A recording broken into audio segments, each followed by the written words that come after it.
అందరికీ నమస్కారం.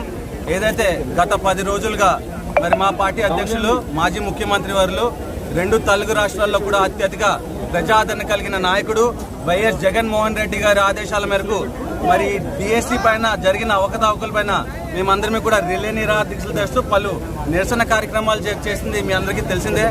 మాది ప్రథమ డిమాండ్ ఒకటే, విద్యాశాఖ మంత్రి నారా లోకేష్ అనర్హుడు విద్యాశాఖ మంత్రిగా ఉండడానికి, అందుకే ఆయన రాజీనామా చేయాలన్నది మా ప్రథమ డిమాండ్.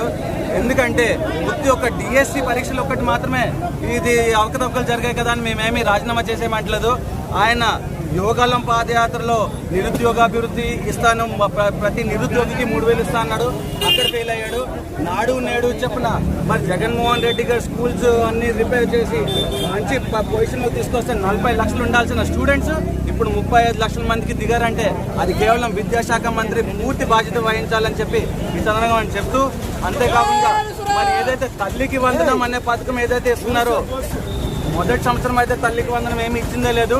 రెండో సంవత్సరం ఇచ్చిన అరాకొరాలో కూడా కొంతమందికి 12,000, కొంతమందికి 10,000, కొంతమందికి 5,000, 6,000 చెప్పనిచ్చుకున్నారే కానీ అది కూడా 65 లక్షల మందికి ఇచ్చారు. కానీ ఏదైతే గణాంకాల ప్రకారం 85 లక్షల మందికి ఇచ్చిన దాఖలాలు లేవు. అంతేకాకుండా ఇలా ఒక్క శాఖలో ఇవన్నీ చేసిన కార్యక్రమాలన్నీ ఫెయిల్ అయ్యాయి. కాబట్టే మా నాయకుడు చెప్తా ఉన్నాడు, ఖచ్చితంగా ఈయన విద్యాశాఖ మంత్రిగా ఉండడానికి అనర్హుడని. ఖచ్చితంగా ఈ యొక్క నిరసన కార్యక్రమం చూసైనా కూడా వాళ్ళకి ఏమాత్రం చిత్తశుద్ధి ఉంటే వెంటనే సిబిఐ ఎంక్వైరీ చేసి క్లీన్ తెచ్చుకుని వాళ్ళ యొక్క చిత్తశుద్ధి నిరూపించుకోవాలని సందర్భంగా మేము వాళ్ళకి చెప్తా ఉన్నాం.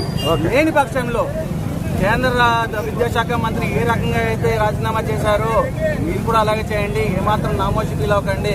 రాజీనామా చేసి మళ్ళీ కావాలంటే సిబిఐ ఎంక్వైరీ వేసుకుని క్లీన్ చిట్ తెచ్చుకుని మళ్ళీ మంత్రి పదవి చేపట్టండి. ఎవడో అంటున్నాడు, ఆ రకంగా చేసుకోండి అని మేము ఈ సందర్భంగా ఆయన పిలుపునిస్తున్నాం. Thank you.